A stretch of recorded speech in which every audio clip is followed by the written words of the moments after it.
Hey everybody, Dan Holstein here, helping your business take flight. Got a question for you. Could you take 3 months off of your business and still have it grow in your absence? If not, you're going to want to check out this video because I'm going to share with you a strategy to help you get clarity on what to do to get more time back from your business. So stick around.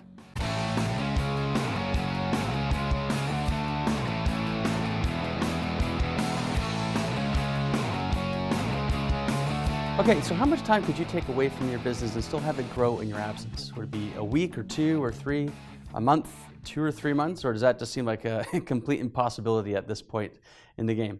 Well, most business owners would answer about 2 weeks. And the reason they feel they can only take 2 weeks off is that there would be a huge backlog of stuff to do when they got back. Emails to return, staff issues to deal with, projects that need to be moved forward, sales need to be completed, quotes, estimates, dealing with all the stuff because their team isn't doing it for them. They've become too important to the business. So the business is growing around them, but they haven't delegated off enough of their responsibilities so that they can have more time to think strategically. So in other words, they have the golden handcuffs. They have to keep showing up to get paid and for the business to continue to go. So I want to share with you a strategy on how to start to cut the chains of those handcuffs and get some of your time back to do more of what you want to do in terms of time off, but also strategic thinking, execution planning, and being market facing and doing the things that are strategic to help your business grow and also increase its valuation. Very often as business owners, we're concerned with the bottom line, which is important, profitability, cash flow, but we're not thinking about the business as an asset and how to actually make the business more valuable if we weren't to be there. So, and that's something that a buyer is going to look at. How important is the owner to the business and how well does the leadership team execute? So here's a little strategy, and it's so simple, it'll seem ridiculously easy, but it's going to be quite illuminating. And here's what you want to do. This is going to help you find ways to get your time back from the business. First thing you do is draw out a little organizational chart. You start with the CEO box, you put your name into it, little lines of reporting for all the different functions in the business, whether it's operations, marketing, sales, IT, HR, etc. And fill in all the little subcategories of everybody in your operation, small or large, put those names in. Who is responsible for each function? Who's fulfilling each role? And then what you want to do is to put your name next to every other function that you also contribute to, even if it's just occasionally.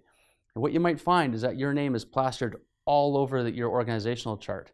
So what that means is that you're spending your time on things that are not strategic, and there probably people could do better than you if you just let go of it. Now, the reason most business owners hang on to so many different activities and responsibilities in their business, they haven't taken the time to effectively delegate the responsibility, train an appropriate person, and actually just kind of hands off for a bit and give that person the leeway to try and to fail and to continue iterating until they get good at that activity. And so that becomes frustrating. We'll just hang on to it. The old, I can do it better myself, right? So what we need to do here is to identify all the different areas that are not the CEO box that you find yourself in and uncover what is the one right now that is taking up the most of your time. This is the one that you need to choose to start getting some of your time back to train somebody up on and delegate that task and coach that individual to become proficient in that role. Now, it might mean that you have to hire somebody outside.